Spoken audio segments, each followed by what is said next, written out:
आपकी स्टेटस को गिरा के या आपको नीचा दिखा के खुद की स्टेटस को हाई रखना, या आपके बारे में खूब बुराई करके ये यकीन दिलाना कि आप कितने गंदे हो और वो कितना अच्छा है, या आपसे बात वो इसलिए नहीं करते क्योंकि आप अनएडुकेटेड हो या आप अच्छे नहीं हो।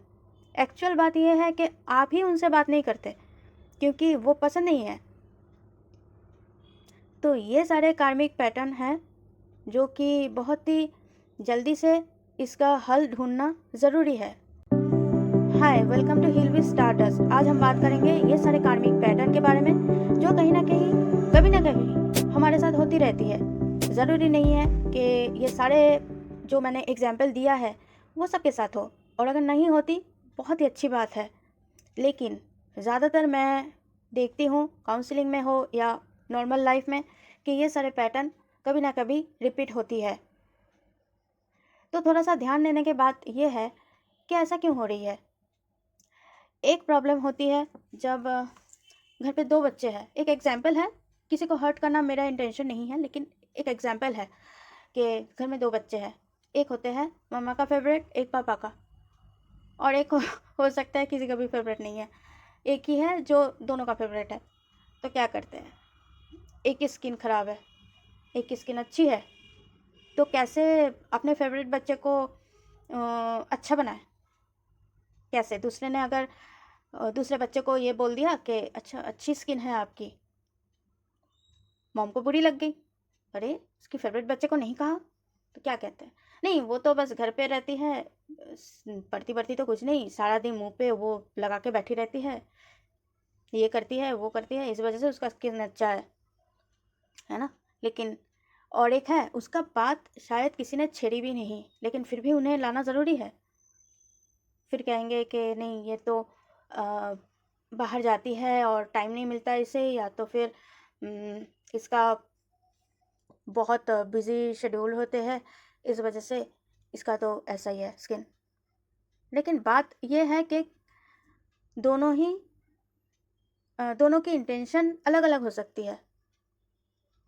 क्योंकि अगर इच्छा है स्किन को बेहतर बनाना, तो कोई भी अपने बिजी जो टाइम टेबल है उसके अंदर से थोड़ा बहुत टाइम निकाल के अपने स्किन के लिए सेल्फ लव या स्किन केयर करेगा। तो ये एक एग्जाम्पल है। लेकिन ये सारे लोग आते क्यों हैं हमारे लाइफ में? हर्ट करने। इतना हर्ट करने, इतना बुरा हूँ क्या हम इतने बुरे हैं कि लोग हमें हर्ट करते हैं? नहीं, हमें ये दिखाने के लिए कि हमारे अंदर सेल्फ एस्टीम कम हो रही है, हम प्रोटेस्ट करना भूल गए हैं, या हमें क्या चाहिए एक्चुअल में, क्या वो हम क्रिएट नहीं कर पाएंगे, दूसरों के ऊपर डिपेंड रहेंगे। ये सारी चीज़ों को समझाने के लिए वो लोग आते हैं। उन लोगों का कोई इंटेंशन नहीं होता हमें हर्ट करना। और ये भी हमें नहीं देखना कि हमें हर्ट करके वो कैसा है, उनका कर्मा है, वो झेल लेंगे, कुछ भी हो, उन्हें हमें देखना ही नहीं है। हमें इनसे सीखना है कि ये जो चीज़ें मेरे साथ हुई है या किसी के साथ भी हो रही है तो क्यों हो रही है, इनसे हमें क्या सीख मिलती है।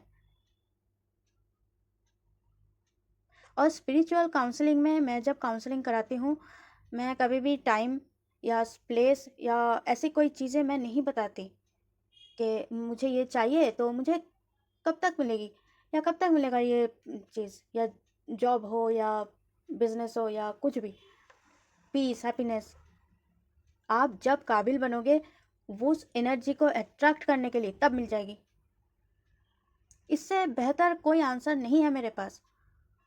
मैं कैसे कहूँ कि कब मिलेगी आपको? मैं अगर कह दूँ कि 3 मंथ्स बाद आपको ये गोल है आपकी, वो मिल जाएगी, आप तो काम करना ही छोड़ दोगे।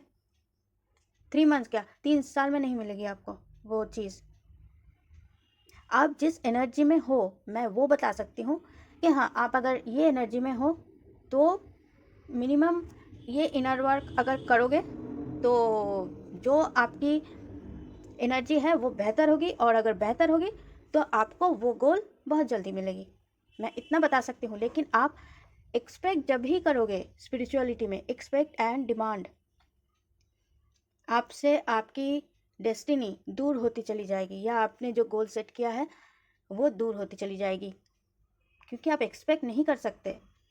इसका मतलब आपको खुद पे भरोसा नहीं है कि आप क्या कर रहे हो,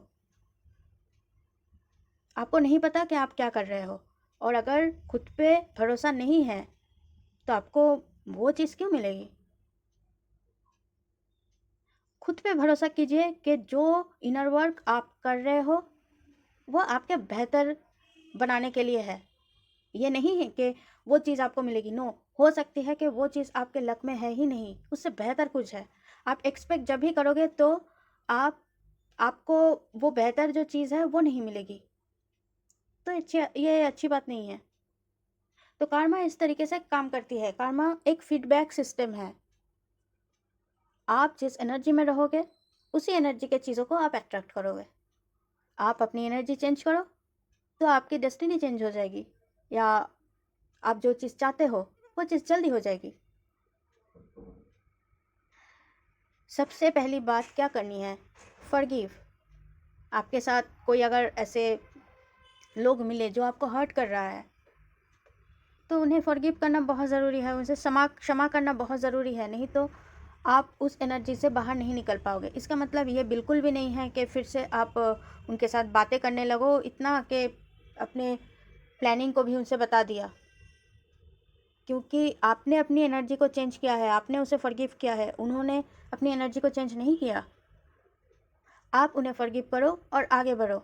उसके साथ बातें करने की ज़रूरत नहीं है इतना कि फिर से दोबारा से पहले जैसे हो जाएगा सब कुछ, या अच्छा एक रिलेशनशिप हो जाएगा, ये बहुत ही कम होती है। तो कोई भी एक्सपेक्टेशन मत रखो। इस तरीके से आप कार्मा को हील कर पाओगे, क्लियर कर पाओगे। तो इसके साथ ही आज की ये पॉडकास्ट मैं यहीं पे ख़त्म करती हूँ। फिर मिलते हैं अगली वीडियो में या पॉडकास्ट में। Thanks for watching. शुभ रात्रि।